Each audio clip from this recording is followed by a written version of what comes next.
Which of the following represents 2-bromo-5-methyl-heptane? So we will first identify the parent chain. So that is at the end of the name, that's the heptane. So this is our parent chain, and that tells us that our longest carbon chain, hept, that means 7. It tells us that we have 7 carbon atoms. So we can draw a 7 carbon atom chain. And I'm going to put some numbers on this chain, and we're going to use those numbers to locate where we're going to put our substituents. So we have 1, 2, 3, 4, 5, 6, 7 carbon atoms.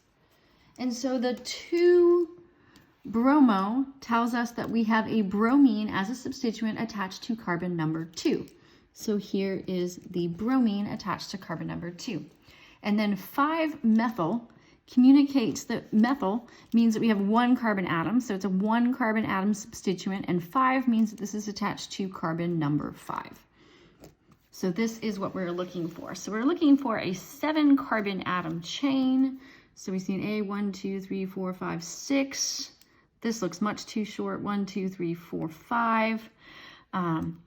Here, don't be fooled in C. You might be tempted to say it's 1, 2, 3, 4, 5, but you've got to go with the longest carbon chain. So we see 1, 2, 3, 4, 5, 6, 7. So that's a 7 carbon atom chain.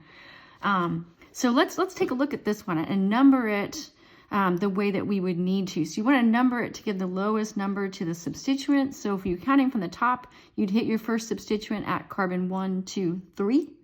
Counting from down here, we'd hit our first substituent at 1, 2, and it's a bromine. So this looks like it could be the right answer. So 1, 2, 3, 4, 5, and then our longest carbon chain continues this way, 6, 7. So we do have a 7 carbon atom chain.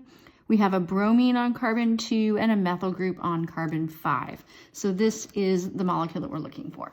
So even though these are represented differently, they are the same molecule. And that's the goal of IUPAC nomenclature, so that we can recognize the same molecule because it's going to have the same chemical properties because it's the same.